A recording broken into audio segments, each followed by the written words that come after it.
that corporations are people, that they have free speech rights, and that contributing money to politicians, legalized payoffs, is the equivalent of free speech because it buys you airtime. And therefore, you can't put a restriction on it because it's like restricting free speech. Unbelievable. It is unbelievable. Yeah. So basically, Sean Cogan is taking all of this in and says to himself, "Look, what are we going to do about this? Reform movements are a joke. You can't just have Ralph Nader or Ross Perot or somebody else start a reform movement, Occupy Wall Street or the Tea Party or whatever it happens to be, and wake up the next month and find out that everything is okay. So that's not going to work. So what do? And out of frustration and in an effort to poke fun at the absurdity of what has evolved here, Cogan puts an initiative on the ballot in the small town of Mill Valley, California, for Mill Valley to secede from the Union. That's all in Chapter 1, and the rest of the book talks about what happens to poor Sean as a result of his efforts and what happens in the election.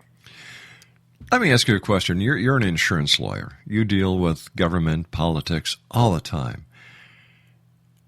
Can we actually change a broken nation? Well, yes, I think we can. I mean, obviously, Mr. Weiner in New York got bounced out of office. Yeah. We can all remember, the toe tapper, in Washington D.C. and the way back to there are a long line of people. Elliot Spitzer, who was a serious public official for many years. He was the thorn in the side of Wall Street for better part of a decade, and now he's just a laughing stock. Mm-hmm. So the issue is not whether or not people can toss folks out of office. The issue is whether or not they understand why they need to be tossed out besides for sexual escapades. In France, we had the president of the country involved in an embarrassing sexual activity. He's still in office. But if someone were taking money for legalized payoffs in France, they would be tossed out of office. And the same thing is true for many countries. People take payoffs much more seriously than they do sexual dalliances. I'm not suggesting that we ignore sexual dalliances. I'm suggesting that legalized payoffs are even more serious than that. And so if it's if it gets to the point where people start to realize just how much our government has been affected. I'm sorry? Yeah, no, I often wonder, Ray, why people forget that it's we the people instead of just buckling to I the person. People have the power to make the changes when they really want to, but is society so complacent that we've given too much authority, too much respect to politics that we think that we can't do anything about it and that we have to go with the status quo, whatever the politicians want, whatever the lobbyist wants, they get? I think so. I think it's partially that and partially, you can't fight City Hall. There are all kinds of cliches about the subject, and it's true. People figure that the big dollars are going to control whatever it is that goes on, and they accept that because they just feel there's nothing they can do about it. So it's a question of empowerment more than it is anything else. And maybe the internet is going to really start to change some of that. I'm hopeful that will be the case, because what is going on is not a closed question. We're not talking here about sub-issues like abortion right. I'm not suggesting that's not important, but you've got things like abortion right and gun control, health care and things like that are sub-issues. The big issues, the really important issues, are who's in charge and why are they in charge and how much money did it take to put them there, and are they representative or not? Exonation Ray Bourhis is our special guest this hour. He's the author of Revolt, the Secession of Mill Valley. His website is www.raybourhisauthor.com. Ray, you must have done a lot of research about the process of secession for your book. Do you really think that secession is possible, especially in a non-violent manner? Well, no. there goes 100,000 sales. Sorry about that. I'm sorry. I wish you hadn't asked me that question. I have to say no because... Well, it was nice having you on the show, Ray. Take care. Now I'm back to suing insurance companies, you know. I kind of have to say I hope not. Yeah. I hope it really doesn't come to that.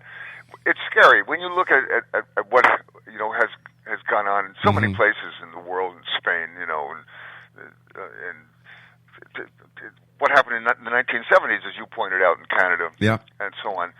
If people get so frustrated that they just feel like they have to do something drastic, that's not what democratic government is supposed to be about. What it's supposed to be about is the power of the vote.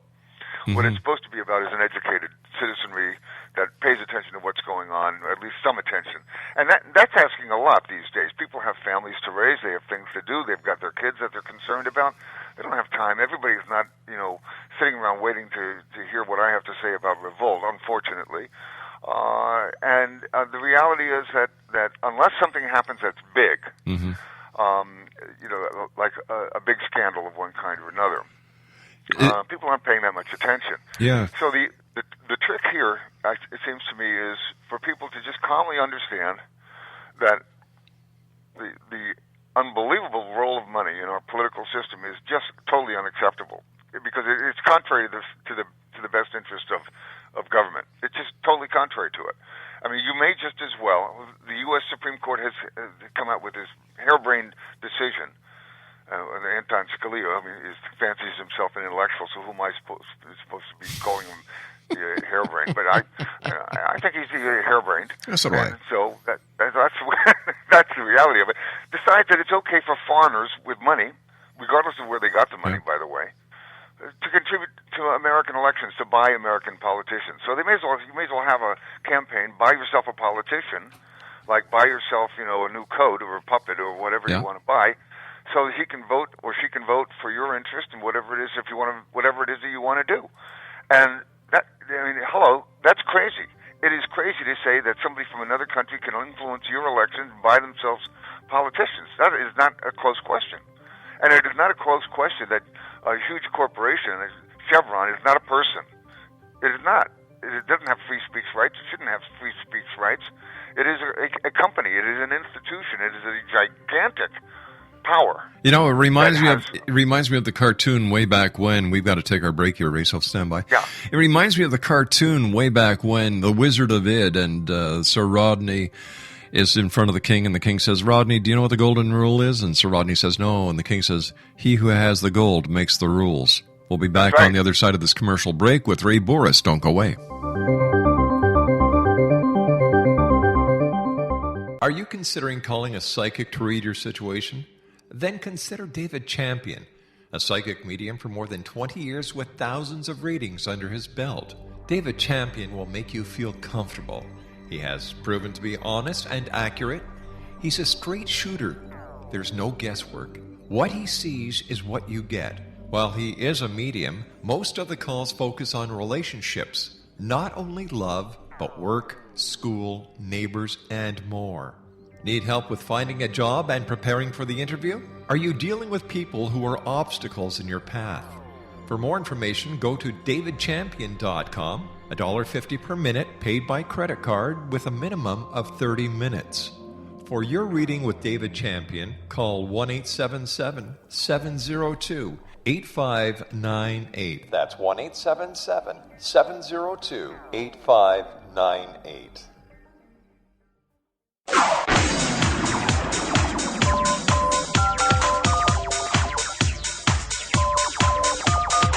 Now you can dial in to listen to the X Zone Radio Show from anywhere in the world with Rob McConnell 24/7, 365 by dialing 213-401-0080. That's 213-401-0080. If you have a mobile phone or landline, the X Zone Radio Show with Rob McConnell is now at your beck and call at 213-401-0080. That's 213-401-0080, 24/7, 365.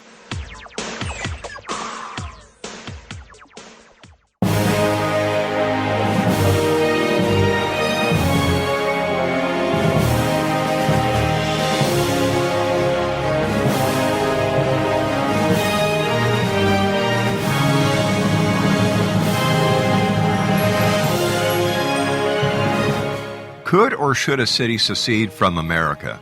How far are you willing to go to change a broken nation? Author Bourhis' novel Revolt, the Secession of Mill Valley asks us all this question. He also asks an even more important question. Can we change a broken nation?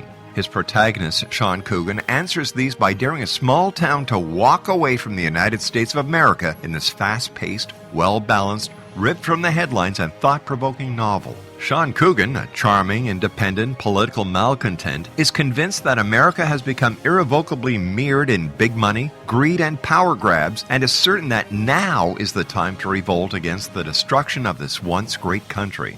Like many across this country, Sean Cogan has simply had enough. A corrupt financial systems, politicians bought and paid for by major corporations, our laws applied against the have-nots, and excessive taxes stolen from the people to pay for the political pork are as un-American as you can get and mocks the founding principles upon which this once great country was built. At least that's how Cogan and his fellow Mill Valley residents see it. And Cogan plans to do something about it now. Believing that no matter who is president, and regardless of political affiliation, we are no longer a country of the people, by the people, for the people.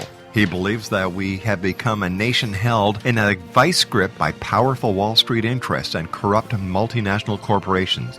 He thinks most people are too ambivalent, too distracted, and too afraid to do anything about it. Joining me now is the author of Revolt, the Secession of Mill Valley, Mr. Ray Bourhis.